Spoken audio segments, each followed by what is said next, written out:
Sergio Gutiérrez Anaya.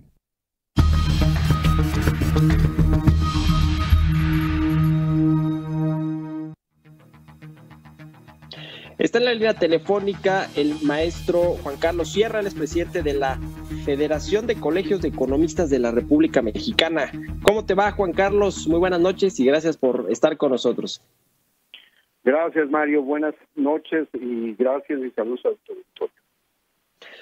¿Cómo estás viendo todo el entorno económico, macroeconómico de México, que va, bueno, pues en sintonía con lo que está pasando en el mundo, este freno a las actividades económicas que ha pegado duro al empleo, a las empresas y, por supuesto, pues ha detenido literalmente la economía? Han habido anuncios por parte de diferentes países con respecto a políticas contracíclicas, políticas fiscales para pues tratar de que el golpe no sea tan duro para las personas, las familias, las empresas. En México, ¿qué opinión tienes de lo que está haciendo el gobierno y también de lo que hizo el Banco de México ayer con este anuncio de inyección de liquidez por 750,000 millones de pesos? Mira, Mario, para poder contestar adecuadamente la pregunta que tú me haces, déjame partirla en dos tiempos. La primera es antes de que tuviésemos la pandemia del COVID-19, que esa es una situación, y la otra es lo que estamos viviendo de la pandemia y temas del efecto que tiene. Voy a empezar por la primera parte. Hay que reconocer que la situación económica en la que estamos viviendo en México, como en varios otros países de América Latina y del resto del mundo, en general la economía mundial tiene una gran debilidad económica y venía teniendo una gran debilidad económica y una vulnerabilidad macroeconómica. Particularmente, por ejemplo, en América Latina, el crecimiento que tuvimos más o menos 2014-2019 fue aproximadamente del 0.4%. México le fue en un registro ya oficial en el menos 0.1%. Y ya venía registrando en los últimos trimestres una posición negativa con respecto al PIB. Y eso significa que ya más de 2 trimestres habíamos ya entrado en recesión, antes del COVID-19. Segundo punto, me parece que los efectos que teníamos externos respecto a los enfrentamientos comerciales entre Estados Unidos y China también fueron parte de las condiciones en las que nos pusimos en una posición mundial no muy favorable. Y eso repercutió necesariamente en la economía mexicana, viendo los resultados que tuvimos de exportaciones e importaciones y de la baja en la actividad económica, principalmente en la manufactura. El otro aspecto importante que debemos de considerar es que, aunado a esto, se vino una tormenta perfecta. Y ahora voy a hablar de lo que es el COVID-19 y la circunstancia actual que estamos viviendo. Primero, a nivel mundial, el COVID-19 lo que está haciendo es una parálisis económica de muchas economías y está viniendo a hacer un efecto dominó dependiendo de las regiones donde inició. Digamos que la primera ficha del dominó, China, provocó que las demás fichas que se expandieran hacia la parte de Asia, a la parte de Europa, finalmente a América, y el efecto dominó nos vino a impactar a nosotros definitivamente en términos de lo que es una parálisis económica que nunca la habíamos visto, y debemos de reconocer, aquí sí, y debemos de ser muy serios en el comentario económico, de que ninguna economía mundial estábamos preparados para este tipo de cuestiones. Y es una gran lección que más adelante tenemos que comentar. ¿Cómo viste lo que anunció hoy el presidente Juan Carlos con respecto a este plan de reactivación económica? Que bueno, yo creo que es mucho de lo que ya había anunciado, pero ¿tú crees que esto va a ayudar a paliar esta profunda crisis económica en la que vamos a entrar? Déjame en este caso plantearte en la pregunta, agregarte dos palabras.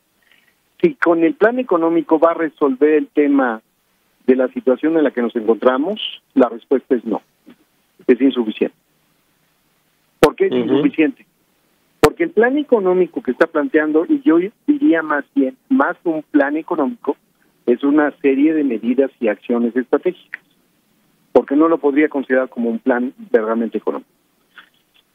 Pero la serie de medidas y acciones estratégicas de parte de un solo sector, que solamente el gobierno federal contribuye aproximadamente con el 25% del Producto Interno Bruto, es insuficiente.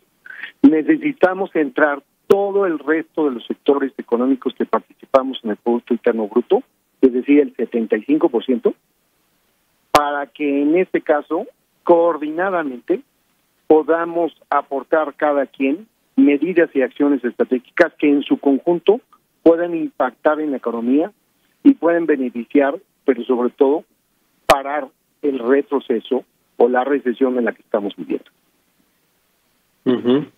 Pues un entorno muy complicado. Ahora, ¿cómo ves el asunto de Estados Unidos también? Porque pues hay previsiones de que su economía caiga fuerte también, hasta 6 o 6.5% este 2020. Y ese precisamente es uno de los temas que muchos analistas, muchos bancos de inversión, los mismos organismos internacionales ven pues como un golpe adicional para México, la lenta recuperación de Estados Unidos, aunado a que bueno pues las políticas contracíclicas de México tampoco han sido convincentes para los inversionistas y las empresas. Déjame darte un dato duro que inclusive acaba de mencionar, por ejemplo, la CEPAL, ¿no? La estimación más o menos para Estados Unidos es que sea un menos 6.7% terminado el ejercicio. En el caso de China puede tener una contracción mayor a 2 decimales, y me estoy yendo a conservador. Para el caso de México, nosotros en la proyección y en los estudios que hemos elaborado, hemos dicho claramente, si no hay un acuerdo nacional, la profundidad de la caída, que prácticamente ya no sería recesión, sino sería depresión, estaríamos en menos 10% del Producto Interno Bruto. Y la profundidad, es decir, el tiempo en que tendríamos para recuperarnos sería prácticamente de 36 meses. Ahora, si hay un acuerdo nacional, y aquí es parte también de la respuesta a la primera pregunta que me hacía, si no nos sentamos todos los sectores, aunque nos caigamos mal, pero que pongamos los intereses nacionales respecto a los particulares y nos sentemos en un acuerdo nacional donde todos ponen y hacemos todos el sacrificio, entonces ese acuerdo nacional servirá para que la recesión sea una recesión y no una depresión, y el Producto Interno Bruto podamos alcanzar al menos el menos 4% del Producto Interno Bruto, y la profundidad puede ser de 12 meses. Y estoy hablando no de aquí a diciembre, sino de lo que es el mes de abril, mayo, hasta el próximo año.